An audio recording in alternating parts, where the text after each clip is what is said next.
People's National Party, PNP, has secured a significant legal victory in the Supreme Court of Jamaica regarding the removal of their campaign billboards in St. James. Here's a more detailed breakdown of what happened. The core issue. 3 PNP standard-bearers, candidates, for St. James West Central, St. James Central, and St. James Northwestern, Dr. Andre Horton, Senator Janice Allen, and Alan Bernard, filed a lawsuit against the St. James Municipal Corporation, SJMC.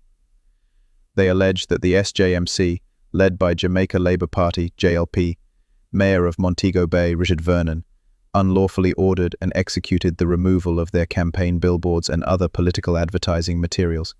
The SJMC's decision to remove the signs came without warning, consultation, or a clear legal basis, and was later formalized by a motion passed at a Finance Committee meeting in April, purporting to authorize the removal of all PNP campaign materials across the parish.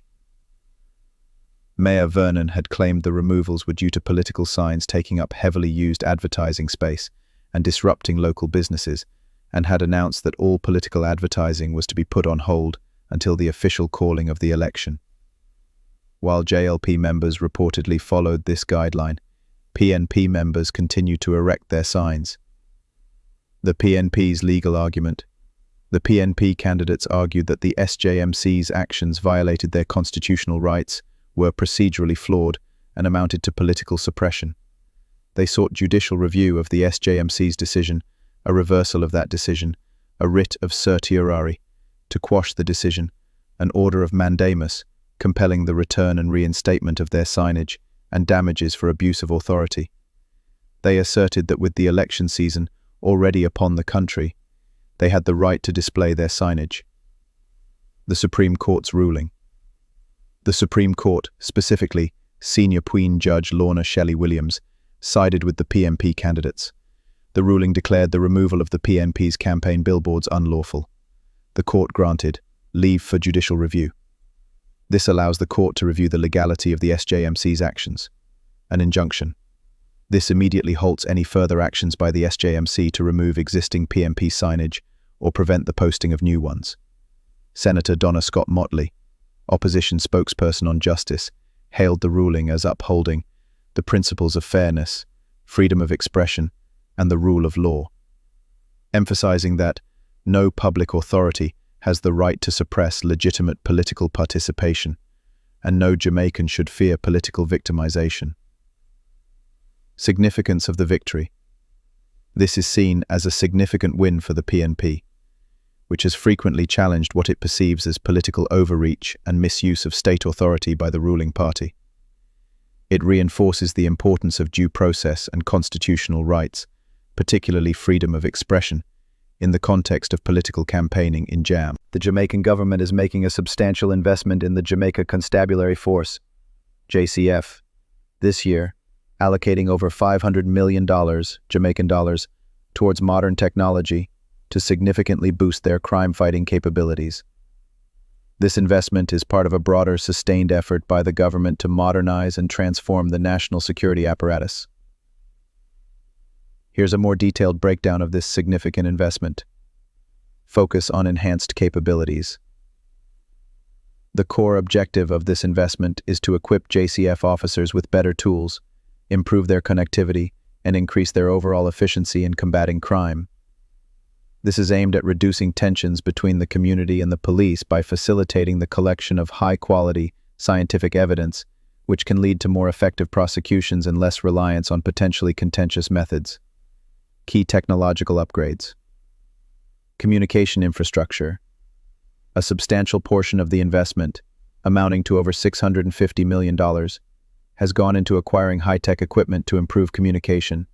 This includes 600 portable data-capable radios, 1,000 handheld devices, and 1,500 mobile printers.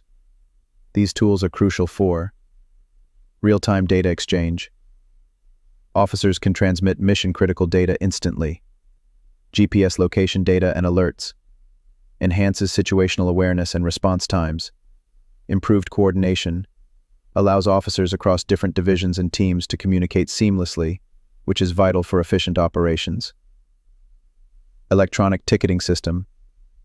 The new handheld devices and mobile printers will streamline the issuance of citations and documentation processes.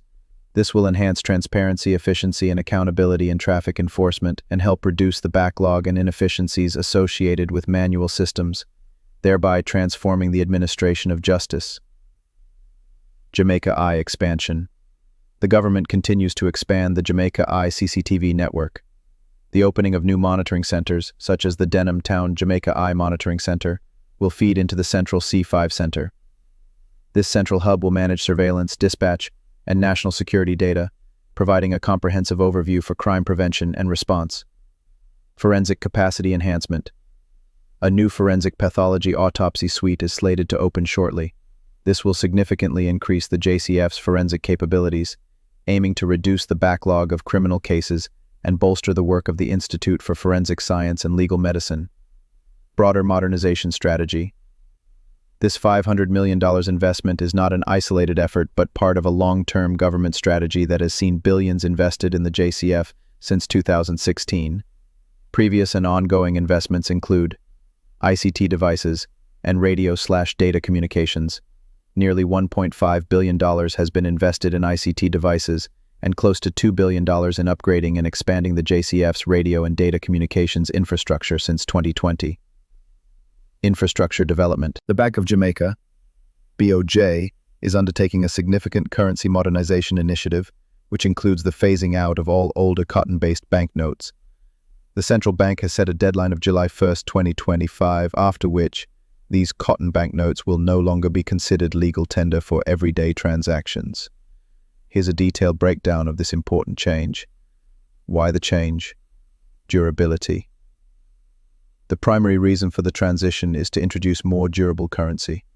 The new banknotes are made from polymer, a type of plastic that is significantly more resistant to wear and tear than cotton.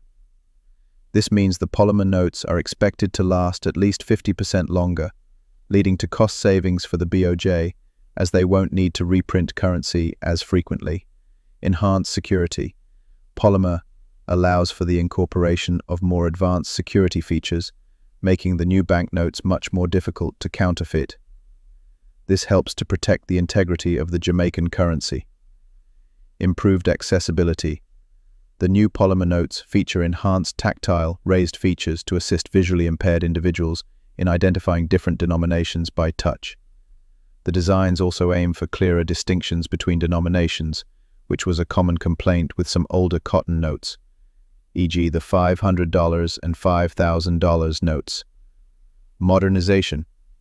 This move is part of Jamaica's ongoing efforts to modernize its financial system and align with international best practices in currency management.